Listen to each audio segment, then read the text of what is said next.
This is the BBC. This podcast is supported by advertising outside the UK.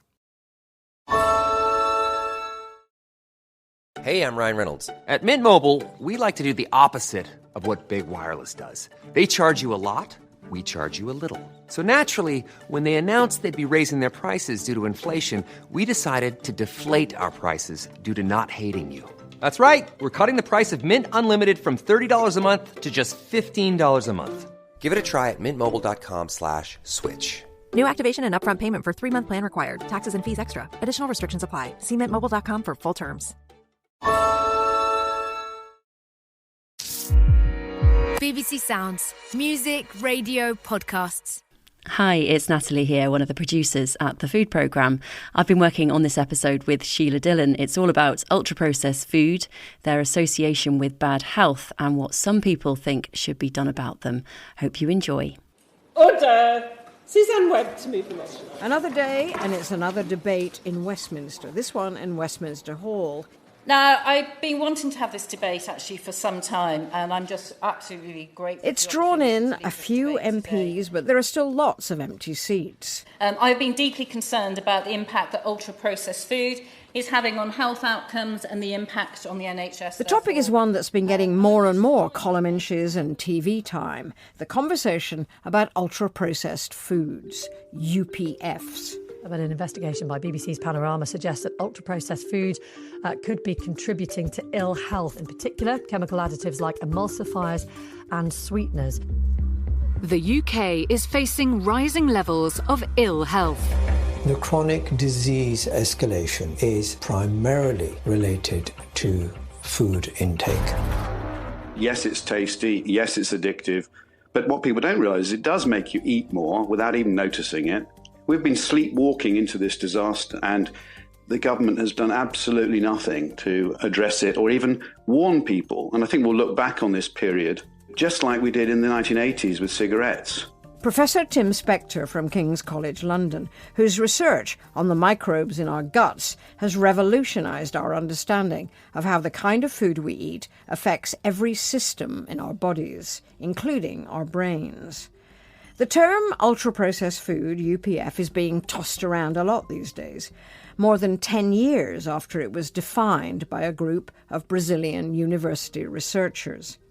It includes a huge category of highly processed foods, often with multiple ingredients, most of which you won't find in your kitchen. Flavourings, colourings, emulsifiers, antioxidants and sweeteners, such as aspartame, which, according to the World Health Organization earlier this month, is a possible cause of cancer.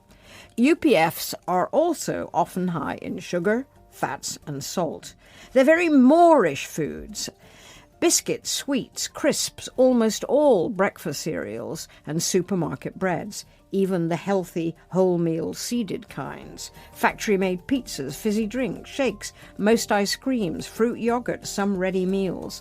The list goes on. It is food which dominates the shelves in our supermarkets, dominates much of the food advertising on television, a food which takes up half of the average UK diet with the largest consumption seen in children. A food which is linked with heart, kidney and liver disease, cancer, depression and obesity.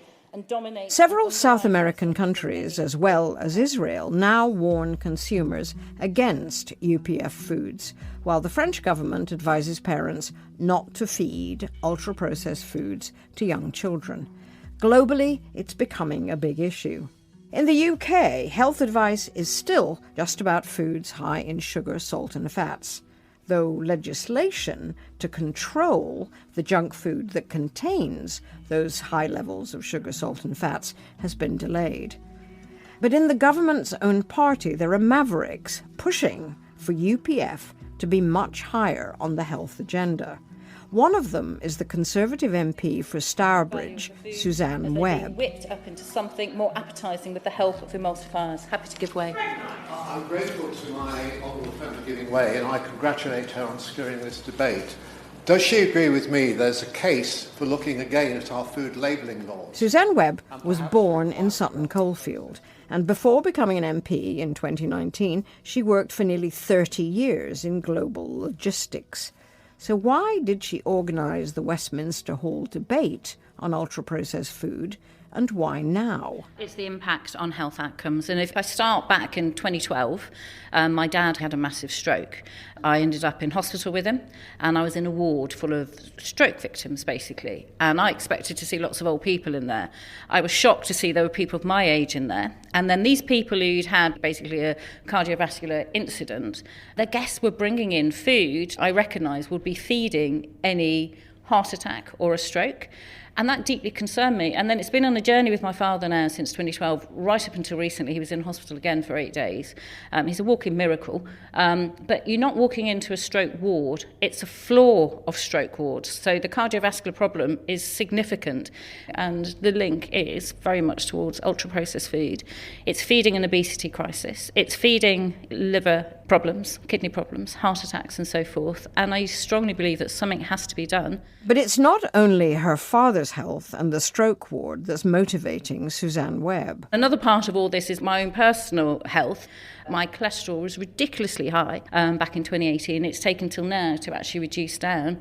And guess what? Removing ultra-processed food from my diet really has made a significant difference. It was, in terms of the cholesterol figures, mine was about 9 and it has to be below 5 and now it's at 4. But you brought this down purely through eating, or have you been taking drugs as well? I am on statins. That was helping reduce it, but slowly. And I got the results probably about 2-3 months ago when I'd lost about 5 kilograms in weight by cutting out ultra-processed food. I've still got a way to go, but you look great. Thank you. I feel better. I must admit, I actually feel better. Because that's the thing, the impact of ultra-processed food. It makes you tired, it makes you sluggish, it's very addictive. And it's that addictive cycle of ultra-processed food that is deeply concerning. And as an ex-smoker, I understand the impacts of that addictive nature of cigarettes and what the government had to do at that time to tell people of how bad it was for you. But in tobacco, the government did intervene. And as you probably know, when Henry Dimbleby was working on the National Food Strategy, many of the big food companies told him they wanted government legislation because otherwise, there's no level playing field. If any one of them improves their food, cuts out a lot of these additives, processing, prices will go up because ultra-processed food is very cheap. Is this likely? I don't know the answer to that one, but regulators need to stop looking at the contents of the food specifically, but actually on the health outcome of that food. And I think that's the way the focus should actually be. It will be difficult initially to try and identify which are the ultra-processed foods that we really need to target initially. You can't just say all takeout meals have to go, all pizzas have to go. There has to be a measure of somewhere of putting that definition in place. Cigarettes were easy, weren't they? Cigarettes were just cigarettes. They had tobacco in, it was addictive. Suzanne Webb MP. Of course, while she believes cutting UPFs helped her lose weight, that's not a certainty. Though, as we'll hear, Dr. Kevin Hall's study provides hard evidence she's right. There are other uncertainties. Do all UPFs cause ill health, and are they really addictive? Scientists who look at these foods are not all in agreement. Last week, a report from the government Scientific Advisory Committee on Nutrition, made up of experts providing scientific advice and risk assessment on food and health, said, the association between higher consumption of ultra-processed foods and adverse health outcomes are concerning, but it's unclear to what extent these associations are explained by established relationships between nutritional factors and health outcomes. In plain English, is it just that these foods tend to be high in sugar, salt and fat, and it's nothing to do with UPF? Dr. Chris Van Tulleken, TV doctor and associate professor at University College London, specialising in infectious diseases, has just published Ultra-Processed People, a book about the rise of UPF food and the marketing and political power of the companies who've convinced us to eat it. A year ago on the food programme, I challenged him on the lack of hard evidence on the health effects of eating UPF. I would just really disagree with that. I hate to be confrontational, but I would say that statement was true 2 years ago or even 3 years ago. What's happened now is that the research team at University College Hospital in London that I'm involved with, they've done a review of all of the current evidence. And I'd say there are 3 layers of evidence. There's The evidence we've had for a very long time that's laboratory-based, that builds the sort of biological case about the way in which properties of food affect health. So we can look at the lab science on the texture of food, the flavourings, the emulsifiers, the artificial sweeteners. And they say the properties of the ultra-processed food and the stuff that's in ultra-processed food, we are starting to understand the harm they do to, our livers, our mucus, our microbiomes. And then we have the next layer up, and that layer is quite thin. So that's the clinical studies. And that's mainly Kevin Hall's paper. There's a little bit of other work. We'll talk later to Dr. Kevin Hall about his new research. A lot of the new evidence is still in the form of population studies. A bit weak, as Chris Van Tulleken says, but shouldn't be dismissed. The risk is always that ultra-processed food, because it is so cheap, it becomes a proxy for poverty. That when you study ultra-processed food, really you're studying people who smoke more, drink more alcohol, and have lower income levels. But the studies are very, very cleverly controlled for all that.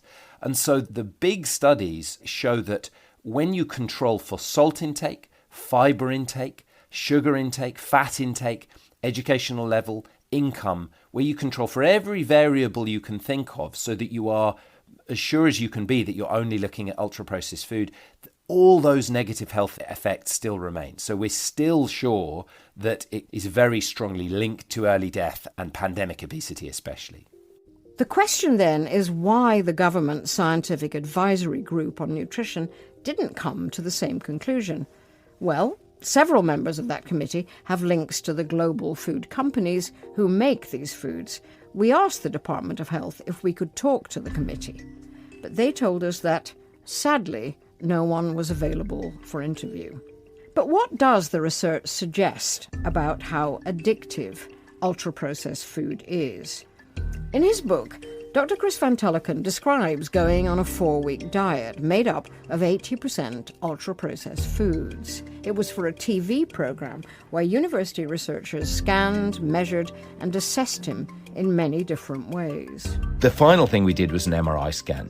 And we found spectacular changes in just 4 weeks in terms of the connectivity between the habit, automatic behavior bits of my brain, the bits at the back of the brain, and those bits deep in the middle of the brain, the addiction reward bits of the brain. Very, very increased communication between those two places. Now, food addiction has always been scientifically a bit controversial because the only strategy you can use to approach addictions is abstinence, and you can't be abstinent from food. But because of the definition of ultra-processed food, that creates this separate category of food that we actually can, at least in theory, be abstinent from. Obviously, in reality, that's really hard. This is the only affordable, available food for many people. Dr. Chris Van Tulleken. Most people now know roughly what sort of food is good and what is bad. That is, avoid too much sugar, fat and salt, and eat as wide a variety of fresh foods as you can or can afford. So do we really need a new category of foods to worry about? A recent study by IGD, the Institute of Grocery Distribution, found that processing is not front of mind when consumers are making food choices. Only 1 in 10 reported that the amount of processing is important when they were shopping. 2 in 5 people claimed to understand the term ultra-processing, and 3 in 5 said they plan to reduce the amount of UPF in their diets, but said there were lots of barriers to doing that, including price, habit, shelf life, and preparation time. I'm in Westminster to have lunch with someone who hopes to enlighten us all.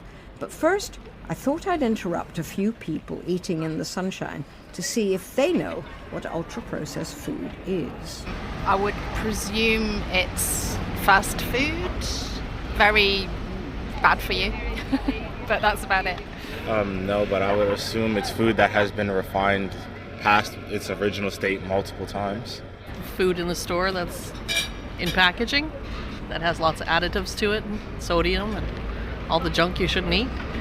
We're from Canada, I work in a school over there, and I'm always shocked at the amount of processed food that comes in the kids' lunches, and I'm thinking if people knew more about it, then maybe they'd make smarter choices.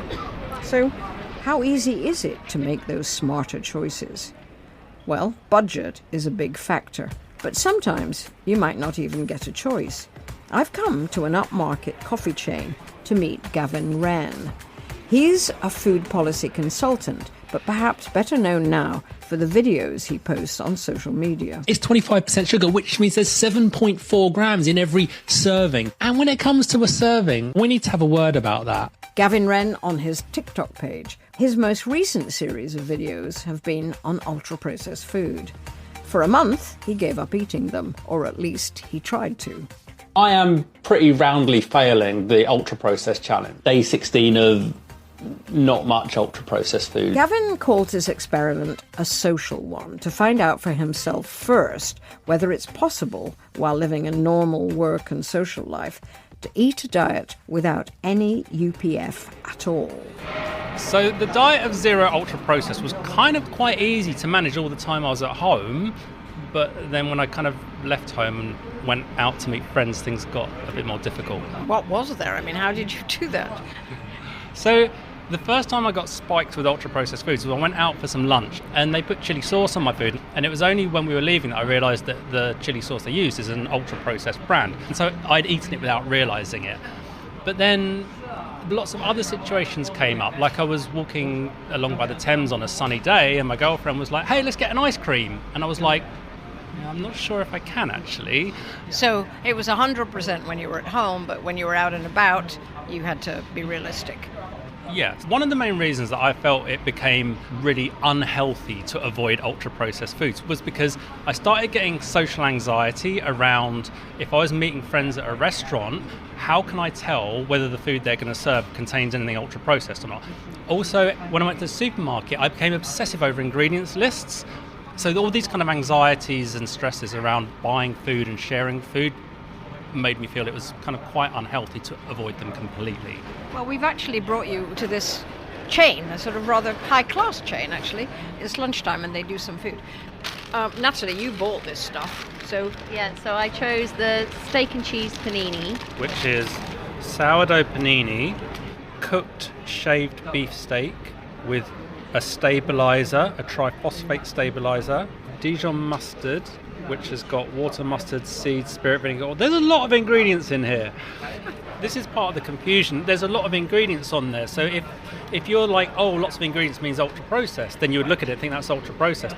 And it does have one stabiliser, which probably does make it ultra-processed. However, if a lot of the ingredients are herbs, spices, flowers, things like that, then maybe it's not as bad as it sounds. It's a bit gooey. It's not terribly nice, but okay. Let's try something else. This is a breakfast sandwich with an alternative meat patty in it and some cheese, but this is definitely an ultra-processed. This includes pea protein, refined coconut oil, flavourings, stabiliser, methyl cellulose, emulsifiers, carrot powder, sunflower lecithin. Oh my gosh.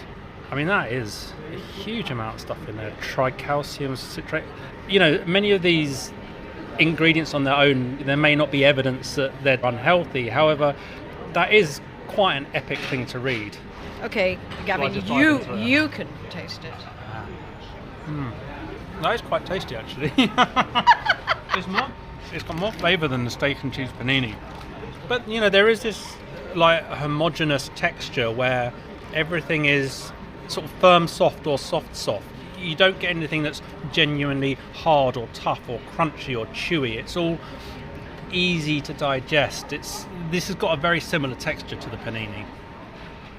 So, if a diet with no ultra-processed food seems impossible, how did Gavin get on with the diet that was 100% ultra-processed? Day one, I ate somewhere in the region of 4,500 calories, which is kind of ridiculous. I wasn't even full by the end of it. I mean, a tube of Pringles is 900 calories. That's kind of really what smashed the daily energy balance right through the ceiling. Day 4 in the morning, I was amazed. I felt great in the morning. But you know, like when you have those afternoon slumps, where you almost feel like you can't keep your eyes open anymore. I was just having one of those afternoons. And then on day 5, my inability to really do any meaningful work led me to eat some whole foods and stop the challenge. Some people might say you're a bit of a wimp. Yeah. I know. I mean, I should have just battled through, shouldn't I? I was sitting at my desk and I was so tired and I had brain fog. And at the end of the day, I'm a freelancer. I don't get paid for social media. I get paid for delivering client work. So I felt that the challenge had started to impact simply my ability to earn money. Some people listening to the accounts of your diet would say, well, it was always unrealistic to try and eat 100% UPF foods. 100% isn't realistic. Well, I think 100% is totally realistic. I mean, put it this way, you can have some breakfast cereal with soy milk, then you can have a lunch of a takeaway sandwich, you can have a dinner of a healthy microwave meal, and that'll be a 100% ultra-processed food diet. So I think it's quite easy to do.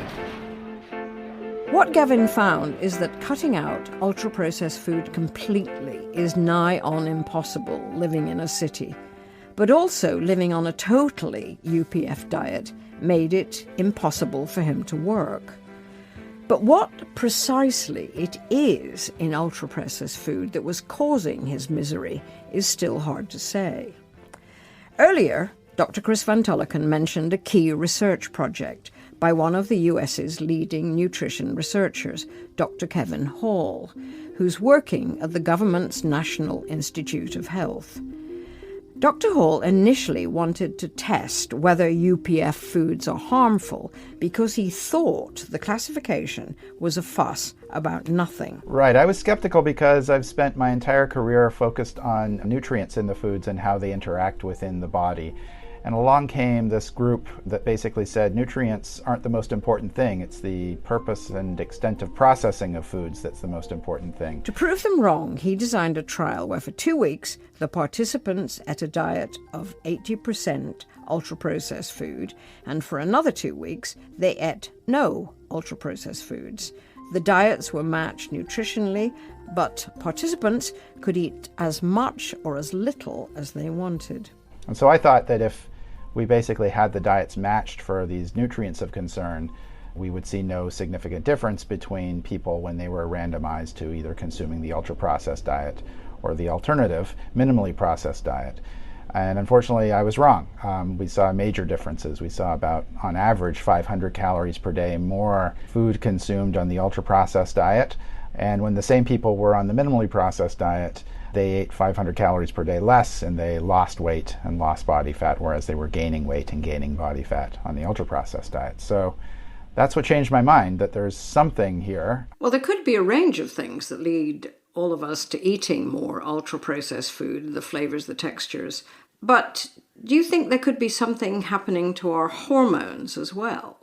It's possible. I wouldn't rule it out, but I didn't see any major differences in hormones in our study. We saw some hints of effects on the hormones ghrelin and PYY, both of which influence hunger and appetite overall. But I think that there's potentially properties of the foods themselves that drive people to overconsume them. We've since gone back to our study to say, what is it about these foods that could potentially drive these effects? So is this replicating the original study? So in part of it, it's replication, but we're varying something called the energy density, how many calories per bite of food that you get. And the other thing that we're doing is we're changing the number of foods that we present to people that are so-called hyperpalatable, as defined by pairs of nutrients crossing certain thresholds. So foods that are high in both sugar and fat, or salt and carbs, or salt and fat. And so we're varying these two components because in our previous study, we found that both of those factors mediated a large chunk of the difference between how many calories people ate on the ultra-processed diet versus the minimally processed diet. Someone who's digging deep into one of the commonest ingredients in UPFs is Professor Kevin Whelan, head of the Nutritional Sciences Department at King's College London. He's also a member of the Scientific Advisory Committee on Nutrition, the same one that wrote that review on UPFs for the government last week. I spoke to him before it was published and only on the topic of his research project, emulsifiers. They're food additives that help water and oil to mix. So things like mayonnaises, ice creams, even breads. Anything where there is both fat and water, you will often find an emulsifier. The clinical trial will look at the effect of emulsifiers on 150 people who have the inflammatory bowel disease Crohn's. There were some animal experiments that were done in mice back in 2015 now, and what they showed is emulsifiers caused changes in the bacteria, caused a leaky gut, caused inflammation, and then caused animals to get inflammatory bowel disease. Based upon that research, we're then embarking on the first ever clinical trial of this in a patient population. At the end of 8 weeks, we will compare whether people in the low emulsifier group who've cut out all of these emulsifiers in their diet will work out whether their inflammation has got better in their gut compared to the people whose emulsifiers in their diet have stayed the same. I mean, there are, 60 emulsifiers commonly used in processed foods. Are you testing all of them? So there are currently 63 different emulsifiers in the UK, and of all of the ultra-processed foods in the UK diet, about half of them will contain emulsifiers. Of those, most of them contain just one emulsifier, but some will contain 8, 9, 10, and even 11 different emulsifiers in them. So they're absolutely everywhere. We are not 100% sure whether all emulsifiers are the same. So in our trial, what we're doing is we're cutting out all of them to see whether removing all of them will make people better. If it does, then in the future, we'll be able to look at individual emulsifiers. Now, you're working with a group of people who already have gut problems in Crohn's disease, but will your findings be useful for thinking about the rest of us? My immediate answer to that is not yet. Just because something is harmful to a particular patient group doesn't automatically mean that it's going to be harmful to the whole population. But what it would mean is we would have to do many more studies in healthy people to see if the sorts of things we're finding in patients might actually also be occurring in the general public. Professor Kevin Whelan. Despite the difficulties researching in this area, the organic farming charity, the Soil Association, is running a campaign urging the government to stop promoting ultra-processed food on its food scanner app. The app is part of the government's Better Health campaign. You're supposed to scan barcodes in supermarkets, and then the app will suggest healthier alternatives. But when the Soil Association tested it, they found a high percentage of the app's suggestions were ultra-processed. We asked the Department of Health and Social Care to talk to us about ultra-processed foods. They said nobody was available. In a statement, the government said, We have noted the Scientific Advisory Committee on Nutrition's position statement on processed foods and health, which aligns with the firm action we're taking against foods high in saturated fats, salt or sugar, including legislation to restrict the placement and promotion of such products in supermarkets to discourage unhealthy food choices. We also contacted several of the large food companies that make most of the ultra-processed foods sold in this country and around the world, but not one wanted to take part in this programme. Conservative MP Suzanne Webb still believes the action against ultra-processed foods needs to go much further. I think those earnest conversations with the manufacturers, I really do think this is something from factory gate down to the supermarkets, and having that round table discussion as to how we're all going to play our role in this obesity crisis. Otherwise, you're not going to have a stroke ward, which was in 2012 in my experience, or the stroke floor of wards, which is my experience most recently. You're going to have a hospital full of them, basically. I mean, the good side to it all is that, medical improvements and advancements is incredibly helpful, but that isn't the answer. Statins are helping me, obviously, but that isn't the answer. It's collectively looking at it and what we need to do as an industry, as a government, and as a personal responsibility to stop this obesity crisis. Thanks for listening, and if you want to join the conversation on social media about ultra-processed foods, you can find us. We are at BBC Food Prog, or do email us. We are thefoodprogram@bbc.co.uk. You know the problem with technology, right? We've made it too complicated. I mean, it's filled with jargon and buzzwords, and really it doesn't need to be. So I am going to fix it. Understand Tech and AI is a new series from BBC Radio 4 with me, Spencer Kelly. I've got together some great guests to help me explain everything from getting online to avoiding the artificial intelligence apocalypse. So, I'll see you there. Subscribe to Understand on BBC Sounds.